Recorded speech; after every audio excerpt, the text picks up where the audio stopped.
Hi everyone, I'm Shirley. I'm just coming to you from my house to yours, and I hope all is well. We're approaching nearly 3 weeks in lockdown, so I think some people's nerves might begin to be getting tested around now, so I just really pray for some grace and wisdom to be with you. And just something little that I read, it was just talking about different things that could be happening within the home, maybe being in each other's space, or the kids aren't listening to what they should, or your husband's not listening to what he should, or your cat's not listening to what they should. It was just to choose connection, and I just really love those little words. It's very easy, and just choose connection. Choose to keep your relationships over what everything else is happening, and it doesn't matter if those things get done or this gets done, but just to choose connection with one another. So I really do want to pray for God's grace at this time for you.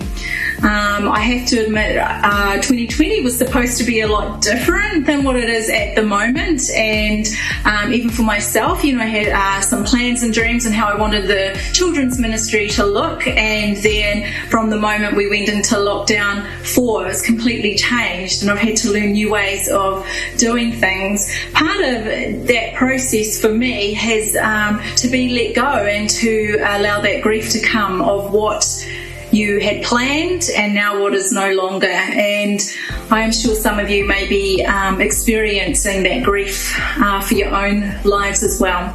You may not be able to be in touch with the loved ones over Easter. You may not be able to do what you were. You may have lost your job. There's so much happening right now in people's lives, and I just really want to acknowledge that it is can be a hard and tricky time. And so hopefully the one thing that has helped me through it is just this little passage in the Bible. I've been reading through John 6, and it's really interesting. It's one of those chapters that there's so much in it that you have to read it and then perhaps read it again and read it again.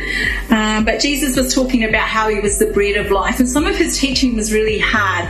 And so there's the 12 disciples, but there were other disciples as well that were following him, and they just went, I don't want to do this anymore. So because of this is out of John 6:66. Because of this, many of Jesus' followers turned back and would not go with him anymore. And so he asked the 12 disciples, "And you, would you also like to leave?" Simon Peter answered him, "Lord, to whom would we go?" And I just, that's that. Where else will we go? I've been a Christian now for 30 years. It's some of you probably aren't even that old. It's crazy.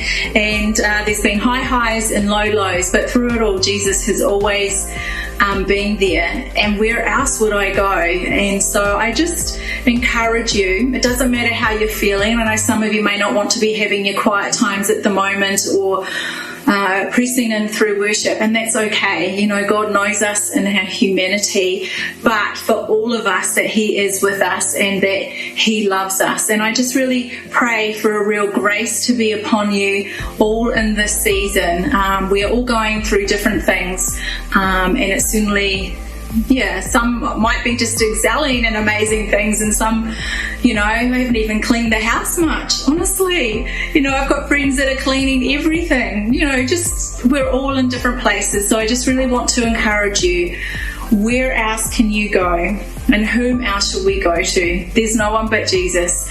Have a wonderful Easter as you celebrate within your bubbles. And, I just pray for a real extra grace for those that are by yourself. And we want you to know that we love you as a church family and that we are here for you. So if you need anything, the numbers have all been well advertised, I'm sure. All right, everyone, much love to you all.